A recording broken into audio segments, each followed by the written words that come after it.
रात के 12 बजते ही शहर की सड़कें जैसे खुद को समेट लेती थीं।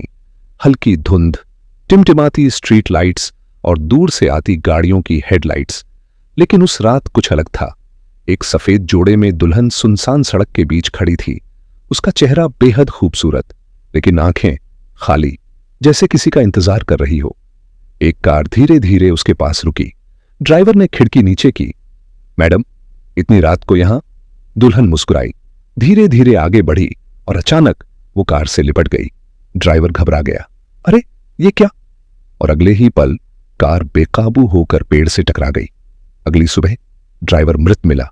कोई चोट नहीं, कोई खून नहीं, बस चेहरे पर अत्यधिक डर का भाव। और सीसीटीवी में दिखी सिर्फ एक चीज, दुल्हन की परछाई जो अचानक गायब हो गई। शहर में अफवाह फैल गई।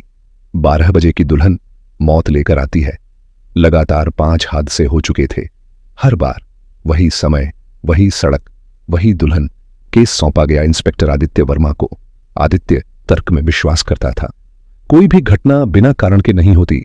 गांव वालों ने बताया, ये चुड़ैल है, किसी दुल्हन की आत्मा। कहा गया, सालों पहले एक दुल्हन की शादी के दिन मौत हो गई थी।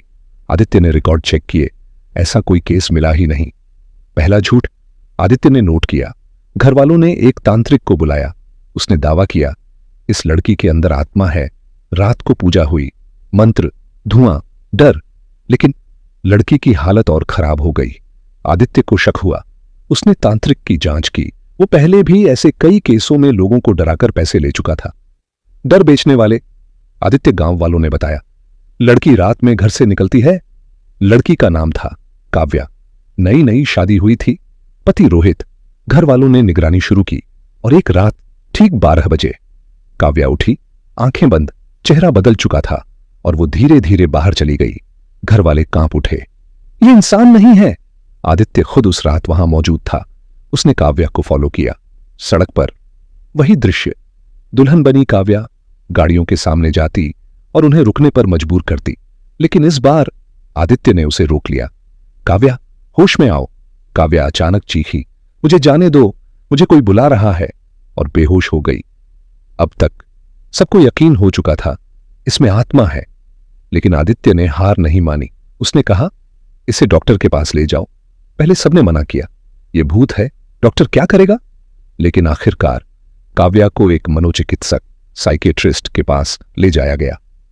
डॉक्टर ने जांच के बाद जो कहा, उसने सबको हिला दिया। इस लड़की में कोई आत्मा नहीं है। यह hysteria, conversion disorder, dissociative disorder का केस है। डॉक्टर ने रोहित को अलग बुलाया। क्या तुमने अपनी पत्नी के साथ सामान्य वैवाहिक जीवन शुरू किया है? रोहित चुप। सच बताओ।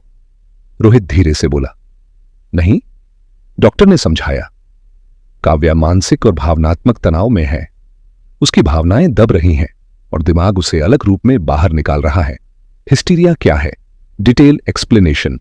हिस्टीरिया, आजकल इसे कन्वर्जन डिसऑर्डर / डिसोसिएटिव डिसऑर्डर कहा जाता है। एक मानसिक स्थिति है जिसमें व्यक्ति के अंदर दबी हुई भावनाएं, इच्छाएं या तनाव शरीर और व्यवहार के जरिए बाहर आने लगते हैं। इसके कारण भावनात्मक दबाव, वैवाहिक असंतोष, डर, अपराध बोध, समाज का दबाव, मानसिक अकेलापन। लक्षण, अचानक व्यवहार बदल जाना, दूसरी पहचान जैसा महसूस होना, बेहोशी, चीखना, खुद पर नियंत्रण न रहना, रात में अनजाने में चलना, स्लीप वॉकिंग टाइप। काव्या के केस में शादी के बाद उसका रिश्ता अधूरा था। उसकी भावनाएं दब गई थीं। उसका दिमाग दुल्हन के रूप में बाहर आने लगा। बारिश वाली रात, डॉक्टर, आदित्य और परिवार काव्या के कमरे में इंतजार कर रहे थे। 12 बजे काव्या फिर उठी, चलने लगी। लेकिन इस बार डॉक्टर ने उसे रोका, धीरे धीरे समझाया, तुम सुरक्षित हो, कोई आत्मा नहीं है, तुम्हें बस खुद को समझना है। काव्या रोने लगी और पहली बार उसने अपनी दबी हुई भावनाएं बाहर निकाली। इलाज शुरू हुआ, काउंसलिंग, पति पत्नी के बीच समझ, भावनात्मक सपोर्ट। कुछ महीनों बाद काव्या पूरी तरह ठीक हो गई। अब वो रात में डरकर नहीं उठती थी। सड़कें फिर सुरक्षित थीं और कुछ समय बाद उनके घर में एक छोटा सा बच्चा खेल रहा था। हर अजीब घटना के पीछे भूत नहीं होता, कई बार वो हमारा अपना दिमाग होता है। अंधविश्वास से ज्यादा खतरनाक है सच्चाई को नजरअंदाज करना। क्या आपको लगता है कि सच में भूत होते हैं? कमेंट में जरूर बताएं। और अगर कहानी पसंद आई हो, चैनल को सब्सक्राइब करें, वीडियो शेयर करें